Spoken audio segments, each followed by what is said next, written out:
My name's Tracy Van Dorseleer. I am wife and mother, wife to my husband Tom, mother of my son Michael. And I'm here because I'm pretty excited to share our story, and hopefully our story will bring some comfort and some love to others. We had been married just maybe a year, and we knew we really wanted to start a family pretty early on. So we started to try to start a family in the traditional way, and ended up pursuing that deeper and deeper. We found that it was not as easy as we thought. But throughout the process, we knew that the goal for us was we wanted to be parents, not necessarily pregnant. I did have some hesitations, and the first ones were, and I'll be very honest, how will I think about this child? And I had a lot of people asking me questions. My family was incredibly supportive. There comes a point in the journey to parenthood, the traditional way, the getting pregnant way, where I believe the new and potential mother and the new and potential father come to a point where they realize, gosh, the traditional way isn't working. And for us, that came at different times, actually. After we got married, we wanted to start a family. And when things didn't quite work out the way that we wanted it to, we began to look at adoption. And for me, I wanted to really close off all of the other avenues before I started looking into adoption. It's just kind of the way that I think. But once we were into it, we were full on. And for us, the adoption experience began with a birth mom book, if you will, that we put together. Pictures of ourselves and our families and pets and things that we like to do. And we had a great time putting that together. And that's so the birth mom and birth dad can take a look at it and just see what it looks like. And if they feel like their child would be a good match.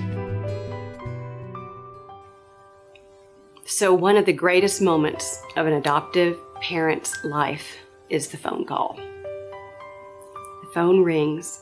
I was at my office, and the young lady we were working with, a social worker, said, "Tracy, are you sitting down?" "Yep, I'm in my office, I'm sitting down." She said, "You've been picked."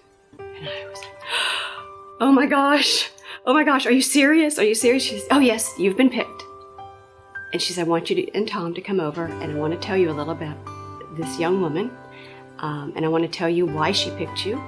And I want you to call Tom and let him know." Now that's a fun phone call. The day that we met Michael's birth mom and birth father, birth grandparents, was by far the most nervous I've ever been in my life. And I don't usually get really nervous on things, but I was very anxious that morning because I wanted to make a good impression. I wanted to do the right thing. I wanted them to look at me and say, yeah, this is the husband, this is the father that we want, to raise this wonderful child that we're having. So I was very nervous. You wonder whether you're worthy. The bottom line is they're checking you out, and are you worthy? And you're feeling a little low about yourself anyway because things haven't worked out exactly along the traditional path, and you're wondering, am I worthy? And I think, yes, you are worthy. That's when God shows up. So I got the news about Michael being born, and his birth mom was in labor when I was working and out of town. And I was actually staying at my parents' house, of all things. And my parents called me and said, "Hey, Tom, you're going to be a dad." And I heard it from them, which was amazing. And I immediately called Tracy. So the first time I was able to hold Michael was again in the labor room. And I went back in, and as they were cleaning Michael up, I held him first before even my wife Tracy did. And she said, "I want you to hold Michael first." And it was totally unexpected. I didn't know what to expect. I didn't I've never done this. I didn't know what the process was. And they held, the doctor took the baby, Michael, and handed Michael to me. And I held him in my arms. And, I cried. And then, of course, Tracy had him as well. And that moment, it was literally when I picked it, when the doctor handed him to me, it's like the world stopped turning just for that 5 seconds.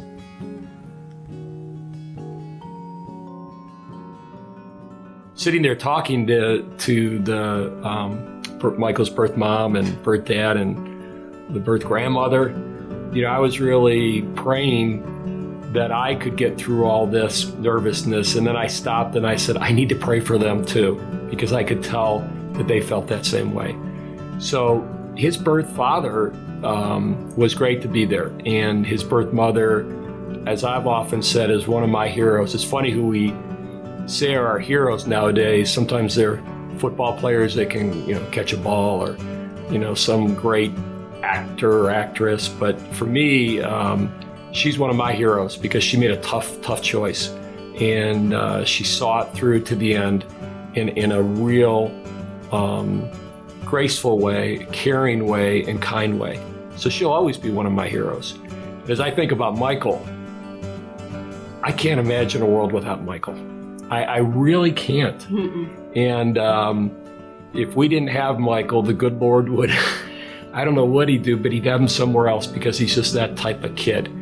In my mind, plan A was, I want to be a parent. Somehow the switch gets flipped and I become a mom.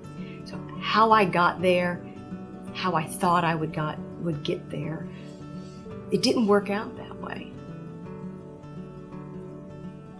But trust me, it's not that it didn't work out, it's that it worked out way better. Way better. So plan A was evolving right in front of my eyes. I just didn't know it. This rich experience of parenting Michael, and every day that led us to Michael, and every day that has led us, that we have shared since having Michael, has been way better than we thought. And there's not a day that goes by that I do not think about the young woman who made Plan A possible for me and for you. Yeah, I had a friend tell me once that God's plan's always so much better than what we can think of in our minds. And for me, when they told me that, yeah, sure, I get that.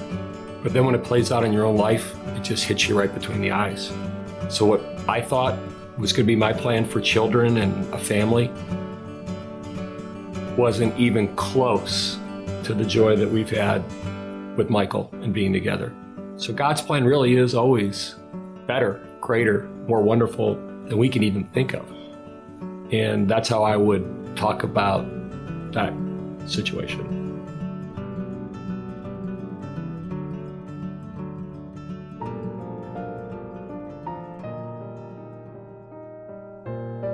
It really feels good to be asked about our adoption story, because it's kind of a fun one to share, because our adoption story, we got Michael and we've had the pleasure of raising him. So this is our story. This is our experience. And as we think about our adoption journey, the one fiber that is interwoven in the story is love. And the fact that we love our son, God's love for us brought us Michael.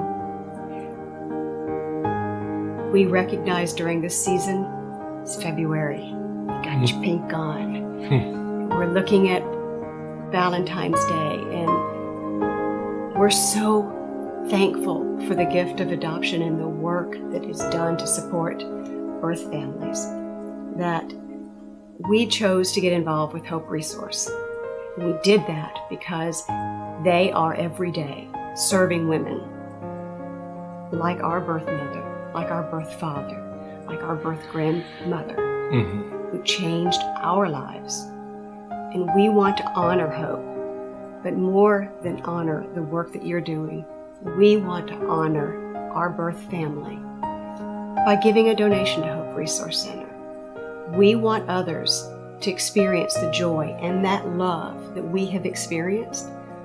We want to support Hope because they bring love not only to birth families, but to families. Forget the adjective, but to families everywhere. So we're giving, instead of to each other a trinket or a box of chocolates or candy, we're giving something way better. And we would like to honor our birth families by doing it in their honor. But we encourage others, when they're thinking about this season of love, spread some love through a gift to Hope Resource Center. It'll be something that you may not be able to witness firsthand, but I can assure you, as a recipient of that kind of love, you will change lives. Changed ours. Amen. I agree. Mm-hmm.